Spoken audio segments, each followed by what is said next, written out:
Hello and welcome to Media Watch on Hunger and Poverty. I'm your host, Bill Schickler, and today we're going to be talking about events transpiring in Somalia. I'm sure every one of our viewers remembers Somalia.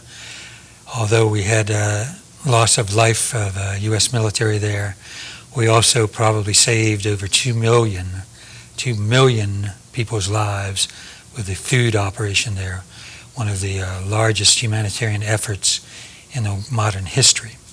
And we're very fortunate today, again, to have with us from the Somali Diaspora Network, Bashir Sudi. Bashir, welcome to the program. Nice to meet you. Thank you. Bashir, our audience undoubtedly knows about Somalia from the previous U.S. involvement, which has been demonized. Since then, some people have lost sight of the fact that we saved so many lives with our airlift of food and security operations for the delivery of that food. But right now, there's a situation in Somalia where over 400,000 refugees, mainly from the capital city Mogadishu, have fled. Could you give our audience a little understanding from your point of view of just what the humanitarian situation is on the ground today? It is really desperate in Mogadishu and the areas around Mogadishu. We had fighting in Mogadishu with the government and the Ethiopian forces using heavy artillery, helicopter attacks, tanks, and so you had a situation where 400,000 people have fled the city, and where they fled to, there's no water services, there's no service of water, there's no medical supplies, a lot of people are injured, and now you have the problems of cholera and diarrhea, and so you have and Somalia had a high rate of mortality for children. So it's a very, very critical situation. And it's my understanding from the World Food Program and the United Nations High Commissioner for Refugees that because this set of circumstances happened so quickly that there have been no real refugee camps set up similar to the ones that exist in Darfur, Sudan, and in Chad across the border. Is that correct? Yes, no camps have been set up, and the problem has been compounded by the demand by the government that they inspect the food, that the government has demanded that the United Nations could not use airstrips other than the one in Mogadishu, and the United Nations have written to the government complaining about death threats and harassment to their employees. So the situation is very, very critical. We know that there's a group called the Islamic Courts, and in the media, this Islamic Courts group had taken over basically the functioning of Somalia. But there was some perception that there were some members of Al-Qaeda, the terrorist group, that were involved in this Islamic Courts group. Could you give us a little bit of background on who is the Islamic Courts, and is this a true fact that Al-Qaeda was intertwined into this? Before I answer that question, I would like to take the opportunity to speak about the aid, the American aid. With regard to Somalia right now, it's not a question of how much more aid can the U.S. give.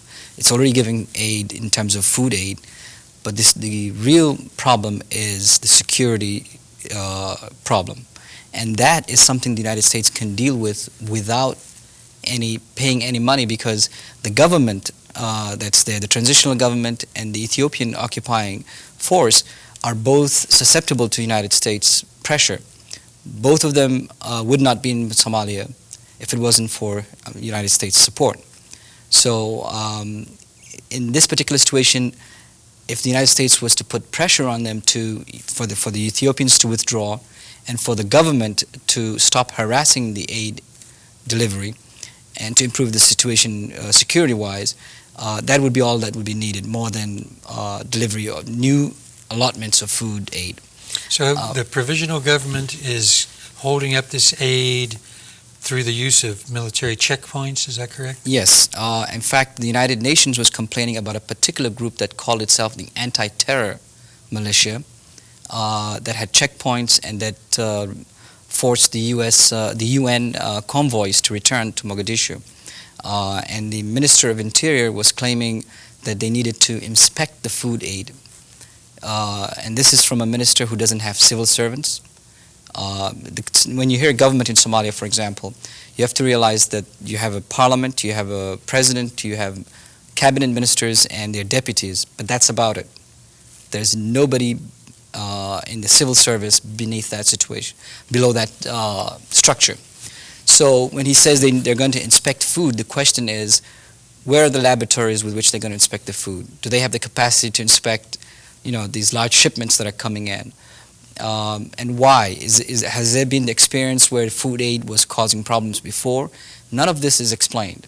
Well, some people would suggest that similar to the situation in Rwanda and Zaire, that elements of the Islamic courts are probably amongst these refugees, and that it's not really a question of checking the safety of the food as much as trying to winnow out these people who were part of the Islamic courts to make sure that they don't get food aid. No. The government, the argument the government was making was not who the food was going to. What the argument they were making is they need to inspect the food that's coming in, whether it was fit for consumption. You don't think that was just a false front? Well, it's a false front. They're using food as a weapon, and maybe they had that concern that you just raised. Otherwise, why would they want to deny food to their own people?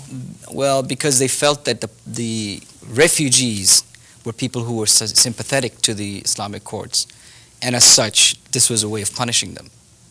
There's no other explanation that you can have for denying delivery of food. Maybe we could go back a little bit and let people know about the Islamic courts, how they came into being, how much popular support they had, and then when this issue of them having any kind of anything to do with Al-Qaeda. Yes, the Islamic courts came about. Initially, there was not a united Islamic courts. There were several smaller courts that were formed by clans, by businessmen, to adjudicate problems within the clan itself. So if there was a dispute over property, or if there was a killing that occurred in the city, the particular court that you would go to complain to is the court that you think the perpetrator was from. So the courts were basically made to basically provide security and mediation for the business and the general community. And these courts were basically clan-based.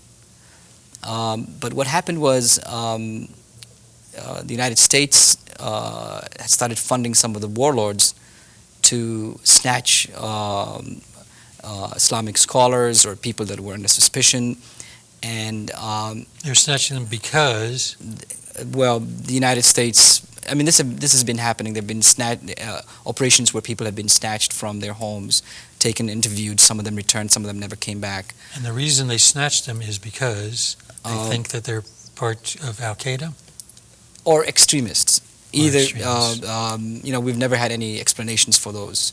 But what started this whole issue was that in early 2006, a businessman, Bashir Sudi, and another businessman had a fight over a plot of land. The Islamic courts, the Union of Islamic Courts, which was very small, really didn't have that much military might in Mogadishu. And so the Bashir Sudi then accused the other businessman of being a terrorist. And as such, that businessman asked Islamic courts to step in on his behalf And what happened was when fighting started, the United States helped form a group called the Anti-Terror and Reconciliation Group that was formed with this businessman and several other warlords. And the fighting started in Mogadishu in early 2006. And in 3-4 months' time, most of the warlords were out of the city, and the Islamic courts came to control the city. That's when the whole issue about, there's a sanctuary here for terrorists started. And to be honest about this, if there were terrorists there, did they come in 2005? The United States is saying terrorists have been hiding there, Al-Qaeda has been hiding there, but the accusation is that they were there before that time. The U.S. was doing nothing about that. So in 2006, when this particular rise of the Islamic courts came about, the first thing they did was they wrote a letter to the United States in which they were asking the U.S. to come into Mogadishu and verify that there are no Al-Qaeda operatives in Mogadishu. That was the first thing they did. To this day, I don't know what happened with that. Did the U.S. government not act on it? Our viewers should